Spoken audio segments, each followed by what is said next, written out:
अस्सलाम वालेकुम dear students. आज का हमारा टॉपिक है हायर ऑर्डर डेरिवेटिव्स।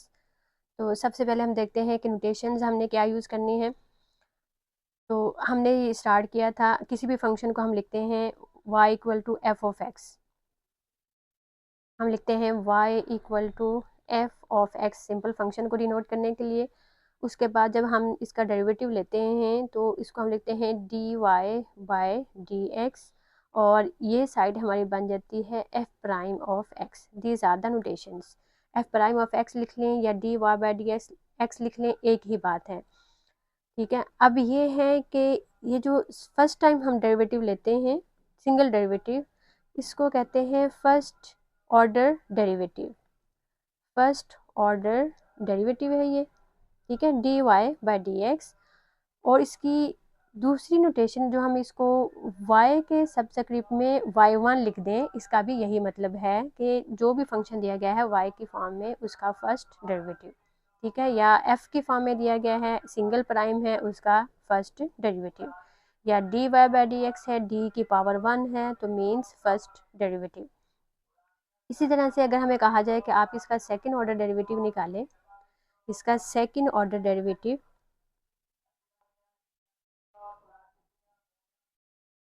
तो फिर हम इसको लिखेंगे d two y over d x two, यानी कि जब हम d y by d x के फॉर्म में लिख लें तो डी की पावर अब 2 हो गई। यहाँ से हमें पता चलेगा कि ये सेकेंड ऑर्डर डेरिवेटिव है। और अगर एफ की फॉर्म में है तो इसके सिंगल प्राइम के बजाय डबल प्राइम हो जाएगा। ठीक है, F double prime of x हो जाएगा। और इसी तरह से y के सबस्क्रिप्ट में 1 लिखा है तो अब यहाँ पे हो जाएगा 2। तो ये सारी नोटेशन सेकंड ऑर्डर डेरिवेटिव को शो कराने के लिए है। तो चाहे ऐसे लिखा हो, इसका मतलब क्या होगा, सेकंड ऑर्डर डेरिवेटिव निकालना है। F double prime of x लिखा हो मीन्स आपने सेकंड ऑर्डर डेरिवेटिव निकालना है गिवन फंक्शन का।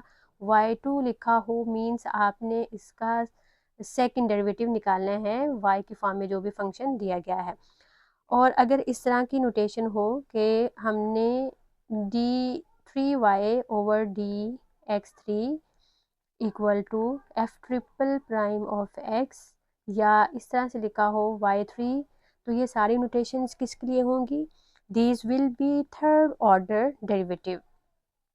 ठीक है, ये सारी किसके लिए नोटेशंस होंगी, थर्ड ऑर्डर डेरिवेटिव के लिए है। ठीक है, d की power 3 means third order derivative, f के ऊपर 3 primes mean third order derivative, y के सबस्क्रिप्ट में 3 means third order derivative, and so on. Higher order हमारे इस तरह से चलते जाते हैं। और ये है कि ये वाली नोटेशन तो इसी तरह से चलती रहती है, डी की पावर बढ़ती जाती है, मतलब d4 d5 d6 मीन्स कि इसका इतने ऑर्डर का डेरिवेटिव। लेकिन ये जो f है इसके ऊपर फिर फॉर एग्जांपल हमने फोर्थ ऑर्डर डेरिवेटिव निकालना है तो हम इसके ऊपर लिखेंगे इस तरह से 4 लिख के फिर उसको ब्रैकेट में करेंगे। तो ब्रैकेट का मतलब होगा कि ये इतने ऑर्डर का डेरिवेटिव है।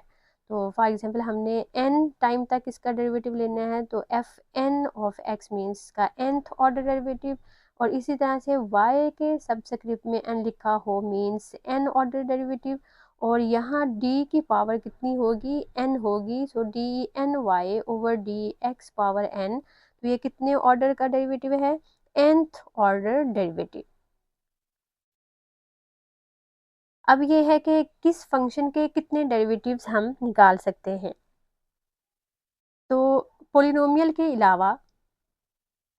के अलावा उसके डेरिवेटिव्स हायर डेरिवेटिव 0 हो जाते हैं, लेकिन उसके भी हम जितने चाहें निकाल सकते हैं। कोई भी फंक्शन दिया गया हो हम उसके जितने चाहें डेरिवेटिव्स निकाल सकते हैं पोलिनोमियल से। फॉर एग्जांपल हम स्टार्ट करते हैं, ये मैंने एक फंक्शन लिया है y equal to a x square plus x plus 1। For example ये मैंने एक सेकंड ऑर्डर की पोलिनोमियल ली है। इसका जब हम फर्स्ट डेरिवेटिव निकालेंगे so d y by d x, यानी कि एक बार इसका डेरिवेटिव, तो क्या बनेगा, हर टर्म पे पावर रूल लगाएं, पावर शुरू में। ठीक है, फर्स्ट वाली टर्म में ये जो ए एक्स स्क्वेयर, इसमें ए कांस्टेंट है, एक्स स्क्वेयर का डेरिवेटिव क्या बनेगा, पावर शुरू में, सो 2ax प्लस एक्स का एक्स के रिस्पेक्ट से डेरिवेटिव 1 हो जाएगा और 1 का डेरिवेटिव हो जाएगा 0। ठीक है, अब आप इसका सेकंड डेरिवेटिव निकालें, सो d2y ओवर dx2। फर्दर हम क्या करेंगे, 2ax का डेरिवेटिव, बैक उस पर नहीं जाना। ठीक है, जो हम इसका फर्स्ट ऑर्डर डेरिवेटिव निकाल चुके हैं, अब ये हमारा फंक्शन है, इसका फिर से एक डेरिवेटिव। सो 2ax का डेरिवेटिव क्या बनेगा, 2a बन जाएगा, और 1 का डेरिवेटिव क्या हो जाएगा, 0 हो जाएगा।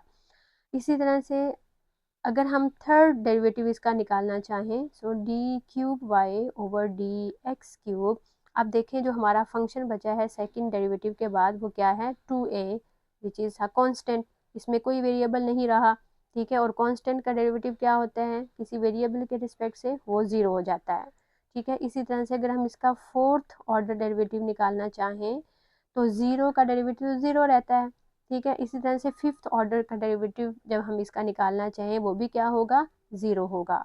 अब यहाँ जो चीज़ मैं समझाना चाह रही हूँ वो ये थी कि कोई भी पोलिनोमियल आपको दे दी है, तो जितनी उसकी हायर पावर है उतने तक, उतने ऑर्डर तक आप डेरिवेटिव उसका निकाल सकते हैं। ठीक है, और बाकी डेरिवेटिव क्या होंगे पोलिनोमियल के लिए, बाकी उसके डेरिवेटिव 0 होते जाएंगे। ठीक है, आप चाहे पोलिनोमियल का, अब ये सेकंड ऑर्डर की है पोलिनोमियल, आपसे कहा जाए इसका nth ऑर्डर डेरिवेटिव निकालें, तो इसका nth ऑर्डर डेरिवेटिव क्या होगा, 0 होगा। ठीक है, क्योंकि इसका सिर्फ सेकंड डेरिवेटिव तक जाएगा, x की हायर पावर कितनी है, 2 है। ठीक है, फर्स्ट डेरिवेटिव आ गया, सेकंड डेरिवेटिव आ गया, उसके बाद ये कांस्टेंट में रिड्यूस होगी, उसके बाद हायर ऑर्डर जितने भी आप लेंगे n तक चले जाएं। ठीक है, 3 से ऑनवर्ड इसके डेरिवेटिव्स क्या होना शुरू हो गए, 0 होना शुरू हो गए। इसी तरह से अगर क्यूबिक पोलिनोमियल है, फॉर एग्जांपल मैं यहाँ पे सिंपल एक लेती हूँ y equal to x cube, तो इसके जो नॉन जीरो डेरिवेटिव्स हैं मैक्सिमम हम कितने निकाल सकते हैं, 3 निकाल सकते हैं। उसके अलावा बाकी डेरिवेटिव्स क्या होंगे, वो 0 होते जाएंगे। जैसे y1, अब मैं ये वाली नोटेशन यूज़ कर रही हूँ, y1 मीन फर्स्ट डेरिवेटिव, सो एक्स क्यूब का फर्स्ट डेरिवेटिव क्या होगा, 3x स्क्वायर। y2 मीन्स इसका सेकंड डेरिवेटिव, तो फर्स्ट डेरिवेटिव से आप सेकंड डेरिवेटिव निकालेंगे, ये बन जाएगा 6x, और इसका आप थर्ड डेरिवेटिव निकालें तो 6x का मज़ीद डेरिवेटिव क्या बनेगा, 6 बनेगा। अब फोर्थ डेरिवेटिव निकालेंगे तो वो क्या हो जाएगा, 0 हो जाएगा। इसी तरह से फिफ्थ डेरिवेटिव क्या हो जाएगा, 0 हो जाएगा, एंड सो ऑन। इसका nth ऑर्डर डेरिवेटिव क्या बनेगा, 0 बनेगा। तो कहने का मतलब ये है कि जितने ऑर्डर की पोलिनोमियल होगी उतने हमारे पास डेरिवेटिव्स नॉन ज़ीरो आएंगे, उसके अलावा उससे हाईएस्ट डेरिवेटिव क्या होंगे, वो सारे 0 होते जाएंगे। इनके अलावा पोलिनोमियल के अलावा कोई भी फंक्शन हो, जैसे एक्सपोनेंशियल फंक्शन है, उसके आप हायर ऑर्डर जितने मर्जी निकाल लें। ठीक है, ट्रिग्नोमेट्रिक रेशियोज हैं, साइन कॉस टेन की फॉर्म में कोई फंक्शन है, उनके आप अनलिमिटेड डेरिवेटिव्स निकाल सकते हैं। ओके जी, now we have a question कि एक फंक्शन दिया गया है y, ये भी पोलिनोमियल फंक्शन है, और हमें कहा गया है कि फाइंड y2। तो y2 मीन्स हमने इसका सेकंड ऑर्डर डेरिवेटिव निकालना है। ठीक है, y2 के अलावा अगर जस्ट ये लिखा होता है कि find higher order derivatives, find higher order derivatives, तो आप देखें ये पोलिनोमियल है, तो इसके हायर ऑर्डर डेरिवेटिव्स हम कितने निकाल सकते हैं, तो हमने इसकी डिग्री चेक करनी है 5, तो हम इसके हायर ऑर्डर 5 तक जा सकते हैं। 5 से हायर ऑर्डर यानी कि y6, sixth order derivative, seventh order derivative and so on, वो सारे क्या हो जाएंगे, वो 0 हो जाएंगे। ठीक है, जितनी हायर इसकी डिग्री है, हायर डिग्री है, उतने ऑर्डर के हम डेरिवेटिव्स निकाल सकते हैं, उसके अलावा बाकी सारे क्या होंगे, वो 0 होते जाएंगे। So now we solve this question. तो पहले हम y1 निकालेंगे तो ही y2 आएगा। ठीक है, तरतीब से, ये हम नहीं कर सकते कि जंप भी हम डायरेक्ट सेकंड डेरिवेटिव पे करें, नहीं, ये हमें तरतीब से जाना है। पहले फर्स्ट डेरिवेटिव आएगा, फर्स्ट से ऑनवर्ड सेकंड आएगा, सेकंड से ऑनवर्ड थर्ड आएगा, एंड सो ऑन, इस तरह से चलते जाना है। अब ये नहीं कहना है कि y2 हमें डायरेक्टली मिल जाए, ये फंक्शन है इसका y2 डायरेक्ट निकालें, तो ये नहीं होगा, हमें तरतीब से चलना है। अगर y3 कहा जाए तो हम थर्ड ऑर्डर डेरिवेटिव तक जाने के लिए पहला डेरिवेटिव निकालना है, सेकंड निकालना है, फिर हम थर्ड पे जाएंगे, एंड सो ऑन। तो यहाँ हम सबसे पहले हम y1 निकालेंगे। y1 मीन्स हमने इस पोलिनोमियल का x के रिस्पेक्ट से फर्स्ट डेरिवेटिव निकालना है, तो टर्म बाय टर्म हम इसका डेरिवेटिव लेंगे, तो सारी टर्म्स पे कौन सा रूल लगेगा, पावर रूल अप्लाई होगा। ठीक है, सबकी पावर है, ये 2 कांस्टेंट है, इसका डेरिवेटिव 0 हो जाएगा। सो 2x पावर 5 का डेरिवेटिव क्या बनेगा, पावर स्टार्ट में आ जाएगी, स्टार्ट में 2 है तो 5 2 से मल्टीप्लाई हो गई, यहाँ पे कितना आ गया 10, और x की पावर 1 कम हो के 4 रहेगी, और x का x के रिस्पेक्ट से डेरिवेटिव हो गया 1। तो माइनस नेक्स्ट टर्म में 3x पावर 4 है, 4 स्टार्ट में आ जाएगा, स्टार्ट में 3 है, 4 3 से मल्टीप्लाई होगा तो यहाँ पे क्या आ जाएगा 12, और x की एक पावर कम हो गई, 4 से कम हो गई, यहाँ पर कितनी हो गई 3, और x का डेरिवेटिव 1 हो गया। इसी तरह से नेक्स्ट टर्म का डेरिवेटिव 12x स्क्वायर बना, प्लस x का डेरिवेटिव 1 और 2 का डेरिवेटिव क्या हो गया 0 हो गया। So this is the first derivative, this is the first derivative which is dy by dx। अब हम निकालेंगे इसका सेकंड डेरिवेटिव, यानी कि y2 means d2y over dx2। ठीक है, गिवन फंक्शन का x के रिस्पेक्ट से सेकंड डेरिवेटिव। तो अब हमने इस फंक्शन को देखना है, इसको नहीं देखना। ठीक है, सेकंड डेरिवेटिव के लिए हमने ये जो फर्स्ट डेरिवेटिव निकाला है इसको देखना है। अब ये हमारा फंक्शन होगा, तो इसको देखते हुए टर्म बाय टर्म डेरिवेटिव निकालें। फर्स्ट टर्म का डेरिवेटिव 4 स्टार्ट में आ जाएगा, और स्टार्ट में 10 है, सो 4 मल्टीप्लाई बाय 10, यहाँ पे कितना आ जाएगा 40, x की एक पावर और कम होगी 3 रहेगी, माइनस नेक्स्ट टर्म का डेरिवेटिव 3 12 से मल्टीप्लाई होगा तो यहाँ पे 36, x की एक पावर कम होगी 2 रह गई, प्लस 2 12 से मल्टीप्लाई होगा 24, x की एक पावर कम होके x रह गया, और 1 का डेरिवेटिव हो गया 0। So this is the required second derivative of the given function। Okay जी, अब हमें एक और फंक्शन दिया गया है y equal to 2x plus 5 raise to power 3 by 2, और हमने सेकंड डेरिवेटिव इसका निकालना है। तो देखें ये पोलिनोमियल नहीं है, ये सारा फंक्शन पोलिनोमियल नहीं है, क्योंकि जब भी पावर फ्रैक्शन में आ जाती है या नेगेटिव पावर हो तो वो पोलिनोमियल नहीं रहती। So this is not the polynomial, simple एक फंक्शन है, पावर के साथ है, 3/2 पावर है। इसके सोल्यूशन के लिए सबसे पहले हम इसका फर्स्ट डेरिवेटिव निकालेंगे। So d y by d x means y1, power rule लगेगा, पावर स्टार्ट में फंक्शन की पावर में से एक माइनस करेंगे, सो 3/2 माइनस 1 किया, और साथ ही फंक्शन का derivative, so D over d x of 2x plus 5।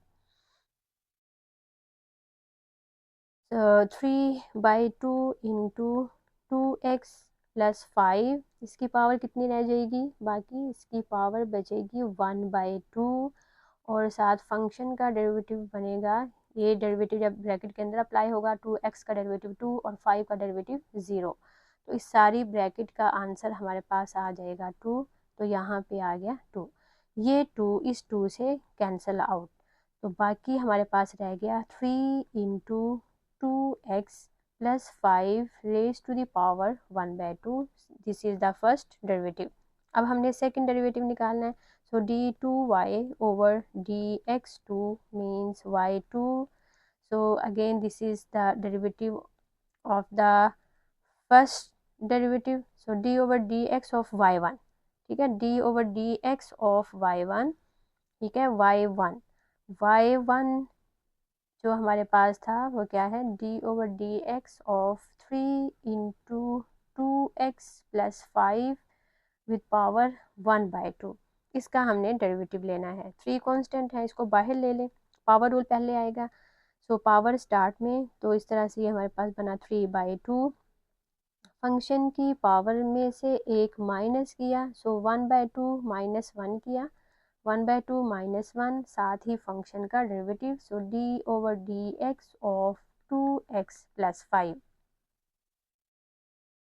तो 3/2 इंटू 2x प्लस 5, इसकी पावर हमारे पास बची -1/2, -1/2।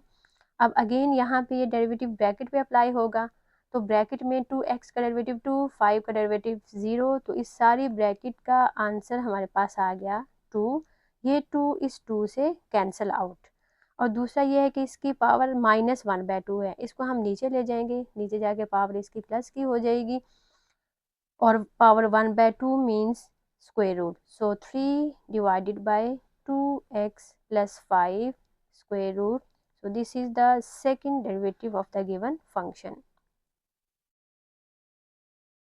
Now we have a function in product form y equal to x square e power minus x, एक polynomial है और एक exponential function है, यानी कि दो फंक्शंस मल्टीप्लाई हो रही हैं और हमने इसका सेकंड डेरिवेटिव निकालना है।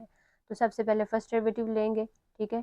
तो प्रोडक्ट रूल अप्लाई होगा, प्रोडक्ट रूल अप्लाई होने के बाद देखते हैं नेक्स्ट क्या बनता है। सो सबसे पहले first derivative y1 according to the product rule, first function as it is, derivative of second function